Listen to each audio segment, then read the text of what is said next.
amis, j'espère que vous allez bien. Je suis ravie de vous retrouver aujourd'hui dans une nouvelle vidéo. Bien que je sois malade, que j'ai le nez complètement plein, la gorge en feu et la voix d'un homme, voilà. Mais bon, j'espère que ça ne vous dérangera pas parce qu'aujourd'hui on se retrouve pour un anti-haul, c'est-à-dire une vidéo où je vais vous parler des produits qui ne m'ont pas du tout séduite, c'est-à-dire les produits pour lesquels je ne vais pas craquer, pour lesquels je ne vais pas dépenser un centime, bien que je conçois que ces produits plaisent à certains, qui peuvent vous plaire. Ce sont simplement mes goûts et chacun ses goûts, voilà, chacun son avis, chacun son opinion. Mais moi, clairement, ils ne me plaisent pas, ils ne me font pas fondre, je n'ai pas du tout envie de les acheter. Et du coup, j'en ai sélectionné 10 à vous présenter. Et c'est parti, on commence tout de suite. Le premier produit pour lequel je n'ai pas compris tout cet engouement, notamment sur Instagram et dans les vidéos YouTube de make-up, c'est le sérum Farsali. Vous savez, c'est les petites gouttes là que l'on voit se foutre partout sur le visage avant de commencer un make-up. Clairement, enfin non, j'ai pas du tout envie de craquer. Je crois qu'il est dans les 45 € le petit truc. Non, ça clairement ça me donne pas du tout envie. Donc voilà, non, j'ai pas forcément envie de craquer pour ça et je préfère dépenser mon argent ailleurs que dans une petite fiole d'huile qui sert pas à grand chose. Le deuxième produit pour lequel je ne comprends pas tout cet engouement, c'était il y a un petit moment, au moment de la sortie de la marque Fenty Beauty, donc la marque qu'a créé Rihanna. C'est en gros les sticks de blush highlighter. Je comprends pas, moi j'ai pas du tout envie de craquer pour ces trucs là. Déjà d'une, j'aime pas trop les highlighters ou blush crème parce que j'ai toujours tendance à avoir l'impression que ça en fait vous savez que ça déplace mon fond de teint en dessous. Et là mettre 24 € là-dedans, bah non, clairement non, ça ne m'attire pas parce que je sais pas, déjà les couleurs m'enchantent pas forcément. Je trouve que tout le monde en a parlé, c'était un petit peu trop et non, moi j'ai pas du tout envie de craquer pour ce produit là, malgré le fait que j'aime bien la marque Fenty Beauty. J'ai un highlighter poudre de chez de cette marque, j'ai également de Ral, mais ce stick là, le match, attendez, c'est le Match Sticks Matte Skin Stick, c'est trop dur à dire, et bien je n'ai pas du tout envie de craquer pour ça. On reste dans le make-up pour le troisième produit pour lequel je ne craquerai pas. C'est une palette de la marque Anastasia Beverly Hills d'highlighter en fait. Et clairement c'est la Aurora Glow Kit. J'ai pas du tout envie de craquer parce que déjà il y a des couleurs dont je me servirai jamais. Il y a un highlighter qui est dans les tons bleus si je me souviens bien, un autre qui est plutôt gris, d'autres qui sont très blancs nacrés et j'ai eu le sentiment en tout cas que c'était plus beaucoup de paillettes qu'autre chose. Et en plus de ça, voilà, les couleurs ne m'attiraient pas du tout. Donc mettre presque 50 € dans une palette comme ça me tente pas trop. Non, cette palette là jamais je l'achèterai, c'est clair, mais voilà, de moi-même j'irai pas l'acheter parce que les couleurs ne me correspondent pas forcément, je pense. On continue toujours dans le make-up, mais cette fois-ci pour les rouges à lèvres. Et le quatrième produit que je n'achèterai pas, c'est la palette Vice Lipstick de chez Urban Decay, qui est je crois dans les 40 € à peu près. C'est pas que j'aime pas les rouges à lèvres Urban Decay, j'adore cette marque, j'adore les Vice Lipstick, enfin j'en ai plein et je les adore. Mais vraiment à l'unité en fait, je déteste les palettes, enfin je déteste, c'est un bien grand mot, mais franchement je ne raffole pas des palettes de rouge à lèvres en fait. Personnellement pour les rouges à lèvres, je veux vraiment mon rouge à lèvres individuel que je peux mettre dans mon sac pour pouvoir faire des retouches tout au long de la journée, etc.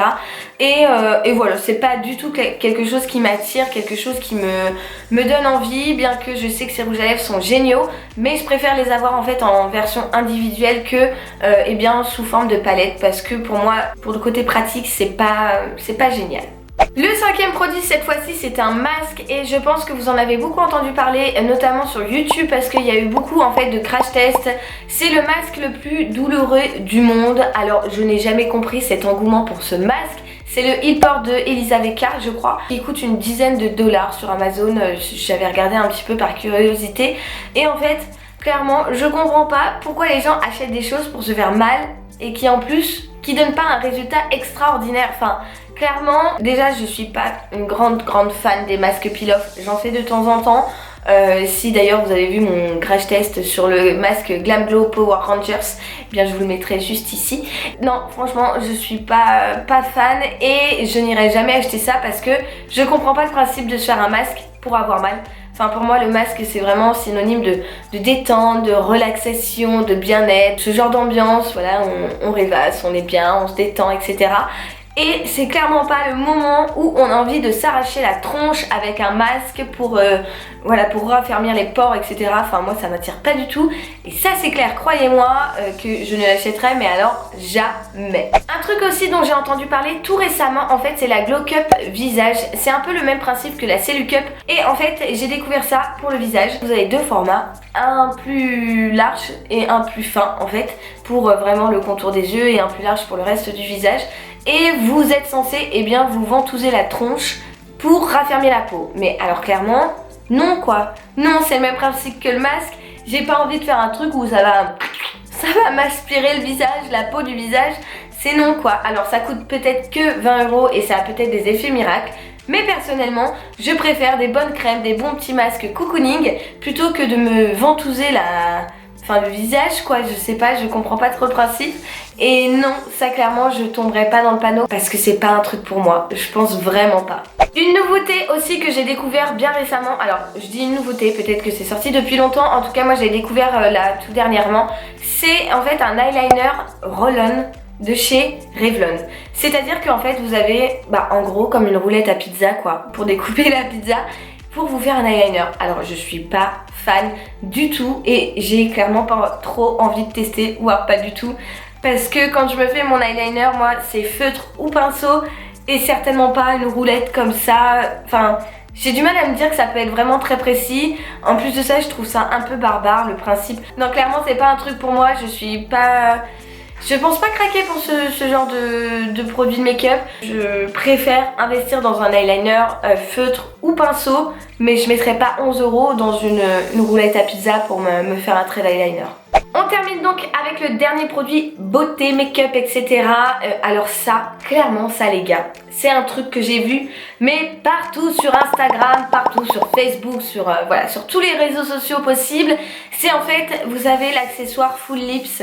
C'est en gros, comment l'expliquer? C'est un objet en caoutchouc que l'on met sur la lèvre, on aspire, ça ventouse un petit peu les lèvres et on garde ça quelques minutes en restant appuyé dessus et ça nous permet d'avoir soi-disant plus de volume au niveau des lèvres. Non, j'achèterai jamais ce truc là parce que déjà j'ai bien trop peur que ça m'abîme les dents, que ça me fasse... En fait ça vous fait comme un suçon, en gros c'est ça, je pense que ça vous fait comme un suçon au niveau des lèvres, ce qui fait que ça vous gonfle, ça vous donne un effet de gonflement des lèvres, mais non, moi je suis pas du tout...